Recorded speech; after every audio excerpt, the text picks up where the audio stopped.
igihugu cyacu cy'uburundi n'igihugu cyiza imana yaduhaye maze iraheze iragitaka maze iragicingira igitakisha ibyiza by'isi aricyo mubona bya biyaga n'amashamba kimeza aricyo gituma twaje ngaha kugira ngo natwe twerekane ingene dukura amaboko mu mpuzu mu gukorera igihugu cyacu cy'uburundi maze tukagitura umutima n'ubuzima se baza kugira imana twemeye kugira ngo gwaruka twese igihugu cyacu cy'uburundi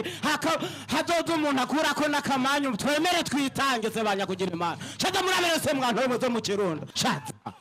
simba neza uraberewe shaza muraberewe mwana wemeze mu kirundo shaza muraberewe ibyo kurwanira gutsinda mu itora byarangiye hasigaye neza ya bose nidushishikare rero tuyirondere nayo imihimbiri ibisuma n'abambuzi nibamenye ko nibafatwa bazohanwa nyaguhanwa niko umugambwe wanje watsinze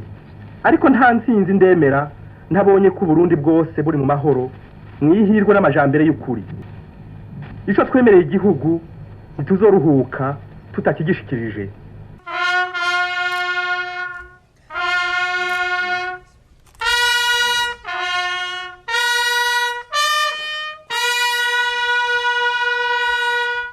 abafise umugambi wo guhagarika inzira y'uko umuntu wese uronka ico ufungura nibashake baveko nagira ndababwira ibinebwe byose bishaka n'ivyikangure ubuzi ko ari kinebwe ntazamubona umugumyabanga muhamaza muravuga ntibonkorako kubera je ndi umugumyabanga amajwi acagenda ayo majwi turayahevye y'ibinebwe igihugu cyacu cy'uburundi n'igihugu cyiza imana yaduhaye maze iraheze iragitaka maze iragicingira igitakisha ibyiza by'isi aricyo mubona bya biyaga n'amashamba kimeza aricyo gituma twaje ngaha kugira ngo natwe twerekane ingene dukura amaboko mu mpuzu mu gukorera igihugu cyacu cy'uburundi maze tukagitura umutima n'ubuzima se baza kugira imana twemeye kugira ngo gwaruka twese igihugu cyacu cy'uburundi hazoza umuntu akurako n'akamanyu twemere twitange se banya kugira imana shaza murabere se mwana wemeze mu kirundo shaza